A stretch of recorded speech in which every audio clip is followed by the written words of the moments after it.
I like to start in an area like one of these petals that I know I'm going to cover solid with some satin stitching, because it's much easier to begin here, hide my thread, and then it's all going to be covered up by a solid fill, as opposed to trying to start on a fine line where I might only be doing a stem stitch. It is also possible, but it's much easier to start somewhere where you know that the thread is going to be fully covered up.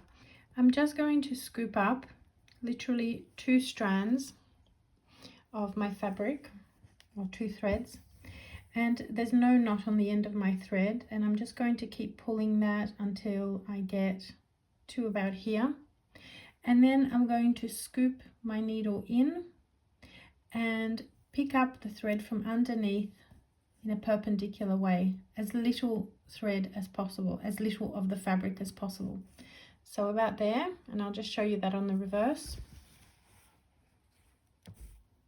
So there's the needle, and it's scooping up that little bit of thread.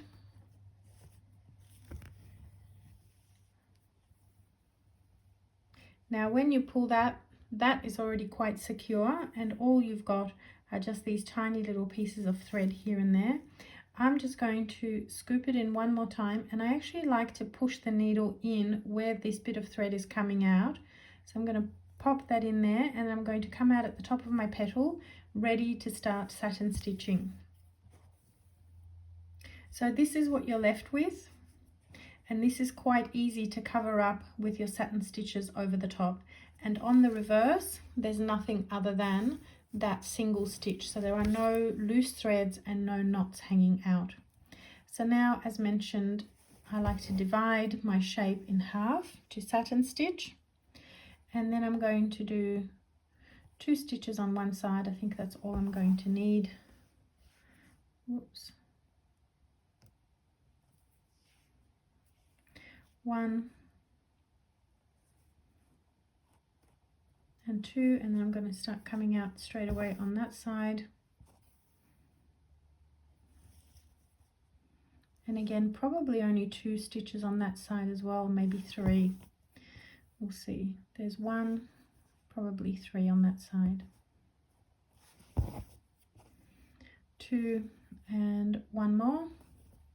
Now I've covered up that petal, and you can see that there's nothing visible on here, and there's nothing visible on the back.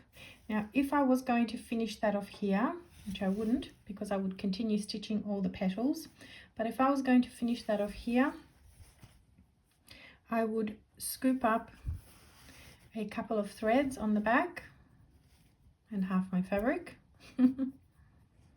Scoop up a couple of the threads, scoop them up again, and then just leave a little bit of a loop, pull my needle through, make a knot, because you do want to secure it, and then I'm just going to slide my needle under those stitches to hide the rest of the thread, and then snip that off right there.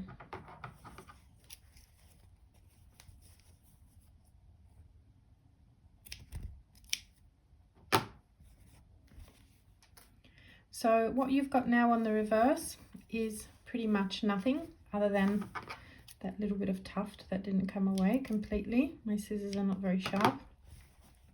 But that's all you've got on the back, and then that's what you have on the front. Now what you would normally do is just continue all the way around and then finish off your thread. Now let's say that I want to do this stem in a different color.